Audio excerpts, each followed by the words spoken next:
In the vast expanse of the night sky, amidst the many twinkling stars and distant galaxies, there exists a celestial beacon that's captured the imagination of explorers, sailors, and dreamers for centuries.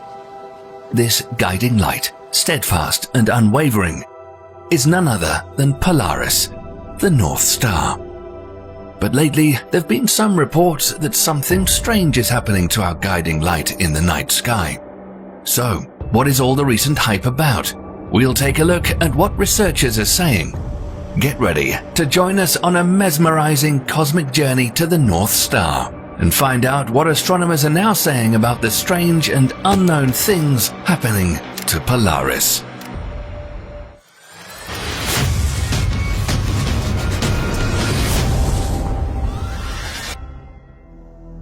Polaris, also known as Alpha Ursae Minoris, or Alpha Mi for short, is a moderately bright star, the 48th brightest star in the Earth's night sky that has a slightly yellowish hue. Its location near the celestial North Pole allowed sailors and explorers to establish true north, crucial for charting courses and navigating across oceans and uncharted territories.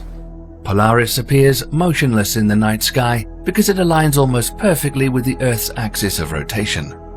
Imagine the Earth's axis as an imaginary line running from the North Pole to the South Pole. Polaris is situated very close to this line, and as a result, it remains nearly stationary in the northern celestial hemisphere. This alignment gives it the appearance of standing still, while the other stars seem to revolve around it. However, the Earth does not rotate on its axis like a perfect top. It experiences a slow, gradual wobble known as axial precession.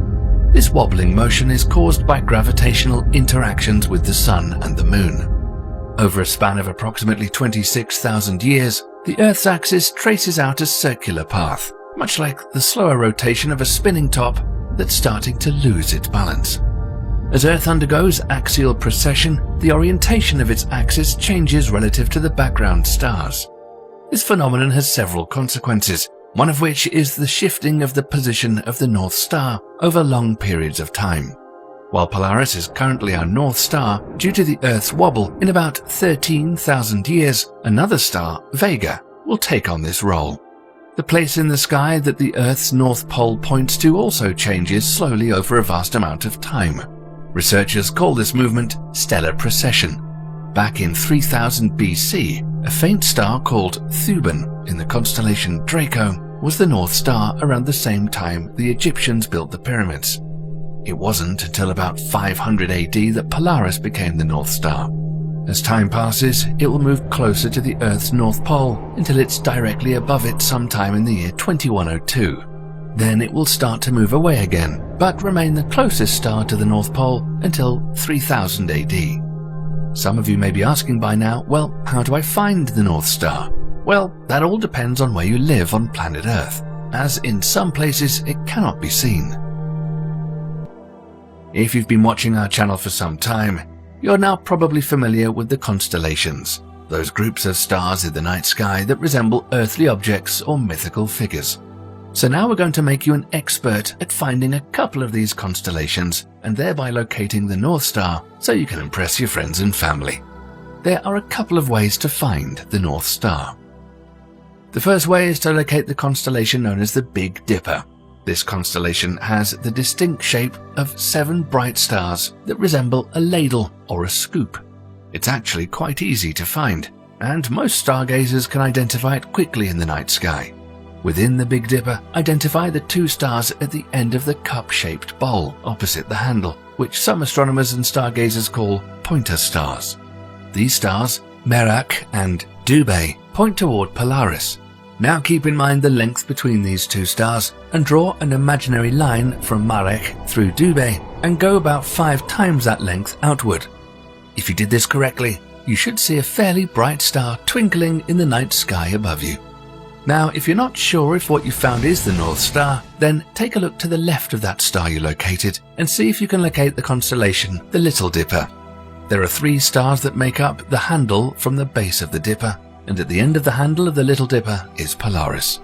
Now, we know that some of you might be saying, that you could just as easily locate the Little Dipper to quickly find the North Star, but sometimes this constellation is much harder to see than the Big Dipper. Keep in mind that the Little Dipper will appear upside down to you, or as a mirror image of the Big Dipper. If you've confirmed your findings, then congratulations, you've just located Polaris, the North Star. Now, for some of you, you may not be able to see the North Star because there are regions on the planet where it cannot be seen. As one moves southward from the equator, Polaris appears lower in the sky, eventually dipping below the horizon. At the equator, Polaris is right on the horizon, making it impossible to see. In the southern hemisphere, Polaris cannot be observed at all. Now here's something really interesting that you cannot see about the North Star without a telescope that many people don't know. Polaris is actually part of a multiple star system. The primary star, Polaris A, is a supergiant with 4.5 times the mass of our Sun and has a diameter of almost 28 million miles. Astronomers call this star a Cepheid variable, which is the closest of its kind to Earth at about 445.5 light-years away. A Cepheid variable, also called a standard candle in astronomy, is a type of star that pulsates radially and varies in diameter, temperature, and brightness. The magnitude of Polaris makes it the brightest star of the triple star system, making it easy to see with the naked eye. Its two smaller companions are named Polaris B and Polaris AB. Polaris B, a main sequence star, orbits the primary star at a distance of about 2,400 astronomical units, while Polaris AB, another main sequence star, orbits at a much greater distance of about 18,000 astronomical units, so you're going to need a good telescope to see them. As far as the North Star is concerned, there are some pretty amazing real images of Polaris.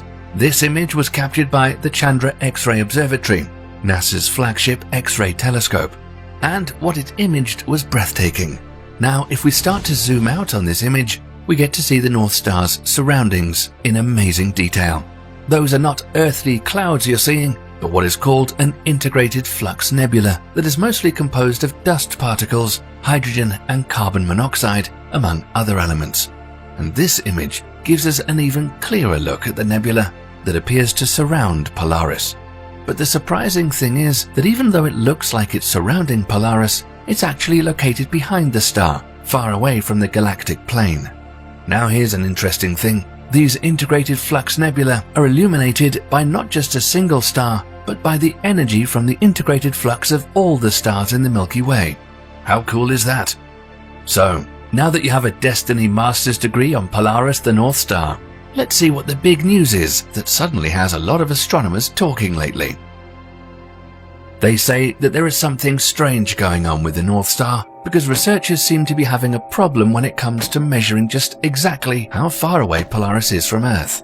It turns out that the North Star is very difficult to study and keeps breaking astronomers' models of how stars are supposed to act, and we can't really pinpoint exactly how far away it is. Astrophysicists have a few ways to calculate the mass, age, and the distance of stars in the universe, such as Polaris.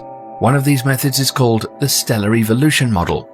With this, researchers study the brightness, color, and the pulsation rate of a star, and then use that data to figure out how big and bright it is, including what stage of life the star is in.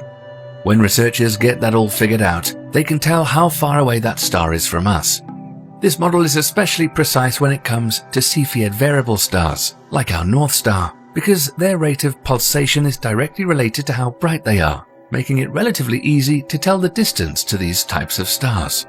Now, when Polaris pulsates, its brightness varies because it physically gets bigger and smaller, which has to do with helium in the star's atmosphere absorbing energy. Naturally, when the star gets bigger, it's brighter, and when it shrinks, it dims. The variable nature of Polaris was first discovered back in 1911 by Danish astronomer Einar Hertzsprung. Observations of Polaris since then show that the star has had a consistent pulse period of 4 days, but this has recently begun to change, and now astronomers are wondering why this is happening. Now here's the strange part. For more than 150 years and up until 2010, the pulsation periods had been getting longer by about 4 to 5 seconds each year. Now, for some reason, this trend has reversed, and no one is quite sure why. It could be that the orbit of the companion stars is causing the fluctuation, as Polaris b orbits close to the star every 30 years, and may be disturbing the Cepheids' outer layers where the pulsations take place. But scientists have come up with another strange possibility, and think that perhaps Polaris could have once been two stars that slammed together several million years ago. Such a cosmic collision could rejuvenate a star by pulling in the extra material and making it look like it went through some type of fountain of youth. But the problem with this is that binary star collisions, such as the one hypothesized, don't fit stellar evolution models. It's probably an unlikely scenario. However, nothing in the universe is impossible.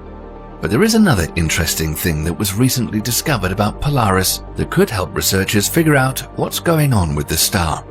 Similar to how planet Earth has a magnetic field that can be detected by a compass, many stars also have a magnetic field. Stellar magnetic fields are produced by the motion of highly charged particles inside of the star, which is known as a convective dynamo. You can see the powerful effect of magnetic fields from our Sun in the form of sunspots and solar flares. But the magnetic field of a Cepheid star has never been detected until recently. In 2022, researchers at Queen's University in Kingston, Canada, discovered that Polaris has a remarkable magnetic field.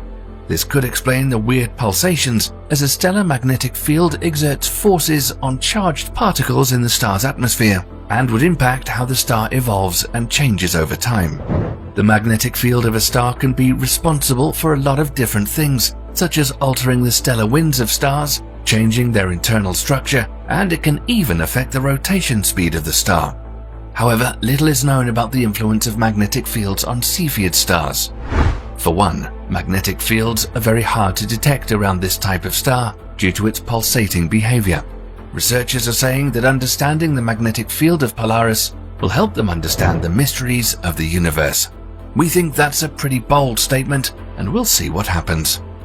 The team that made the discovery are now going over the data and are trying to map the star's magnetic field by getting as many observations in as they can when the star rotates across our field of view.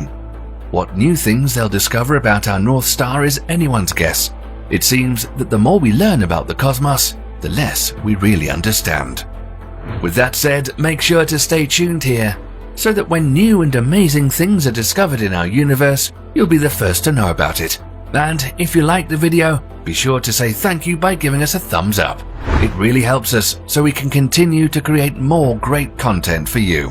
We want to thank all our viewers for staying with us and watching until the end. And until next time, keep your eyes to the stars.